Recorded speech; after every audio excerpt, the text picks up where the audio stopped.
Hello and welcome back to Shakesyear. We are working on The Two Gentlemen of Verona and we get to hear from Julia again today. Now Julia is currently in disguise as Sebastian. She came to Milan to find Proteus, but found Proteus wooing Sylvia. So she's staying in disguise as Sebastian, but now she's like working for Proteus for some reason. He hired her because Lance isn't very good at what he does.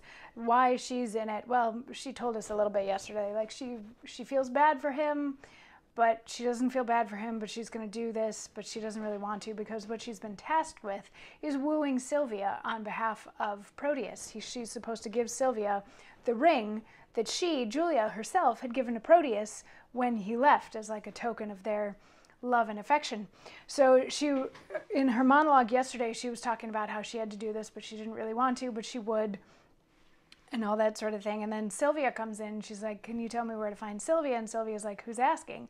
She's like, well, I have something for her from my master Proteus. And Sylvia's like, oh, I don't want anything to do with that guy. Like, no, like, oh, like he wanted a picture? Sure, here, have this picture, give him this picture. That's fine. And there's a little bit of a mix-up where Julia gives Sylvia one letter, but then has to get that letter back and give her a different one instead. And Sylvia's like, I don't want to look at either letter. I don't want to look at Proteus' words. Like he's, like whatever. I thought he was so in love. Like what is, I don't, yeah. So Sylvia just wants really nothing to do with Proteus. But Julia gets her attention back by saying he wants to give you this ring. I'm supposed to give you this ring.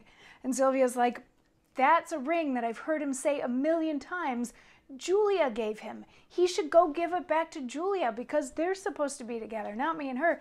And at this, like, Julia starts to empathize with or appreciate Sylvia a little bit and understands that Sylvia is sort of a kindred spirit, and she's not on board with this whole wooing thing. So she's like, she starts to think like maybe this is cool. So she starts letting out little bits. She's like, Julia thanks you. And Sylvia's like, do you know Julia? And Julia's like, well, kind of, sort of, maybe a little. I knew her from back then. Sylvia's like, well, but like, why did he leave her? Isn't she pretty? And Julia basically says, well, she used to be pretty when she was loved by Proteus, but now that he seems to have forsaken her, she's as ugly as I am. And Sylvia says, how tall is she? And I don't know why that's an important question, but Sylvia says, how tall is she? And Julia replies, about my stature. For at Pentecost, when all our pageants of delight were played, our youth got me to play the woman's part, and I was trimmed in Madame Julia's gown, which served me as fit, by all men's judgments, as if the garment had been made for me. Therefore I know she is about my height. And at that time I made her weep a good, for I did play a lamentable part, madam.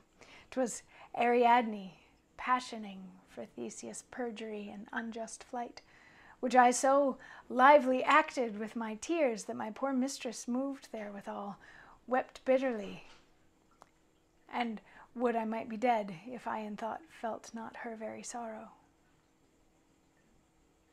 So she's covering a little bit for the fact that she's Julia, but she's recounting this time when she got to play Ariadne, mourning Theseus, like leaving her in the maze.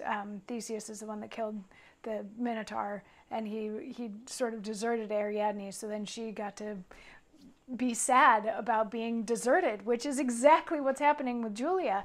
And she, so she gets to share that little bit with Sylvia that, she knows the pain of being abandoned, but she has to put it in terms of, yeah, because of a friend, sort of a thing.